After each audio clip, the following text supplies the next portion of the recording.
প্ৰকৃতিৰ বন্ধু জীয়াই আছো যদি আমি প্ৰকৃতিৰ বাবে জীয়াই আছো গতিকে আমিও জীয়াই ৰাখিব লাগিব প্ৰকৃতিক আৰু সেই উদ্দেশ্য লৈয়ে সমগ্ৰ অসমতে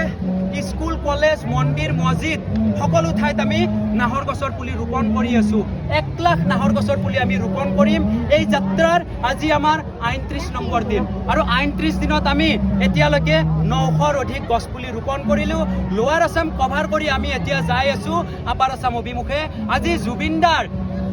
53 সংখ্যক জন্ম উৎসৱ জুবিনদাবিহীন প্ৰথমটো জন্ম উৎসৱ গতিকে জুবিনদাৰ আশীৰ্বাদ লৈ আজিৰ পৰা আকৌ আমাৰ নতুন যাত্ৰা আৰম্ভ হ'ব গতিকে জুবিনদাই ভাল পোৱা কামবোৰ আমি সদায় কৰি যাব লাগিব কাৰণ জুবিনদাই কৈ গৈছিল যে নাহৰকৈ চিঞৰি থাকিলে নহ'ব নাহৰ আমি ৰুব লাগিব য'ত নাহৰ থাকিব ত'ত জুবিনদা থাকিব গতিকে জুবিনদাক জীয়াই ৰাখিব লগা হ'লে প্ৰত্যেকে ঘৰে ঘৰে একোটাকৈ নাহৰ গছৰ পুলি ৰুব লাগিব আৰু আমাৰ জুবিনদা সদায় আমাৰ মাজত জীয়াই ৰাখিব লাগিব এইখিনিয়ে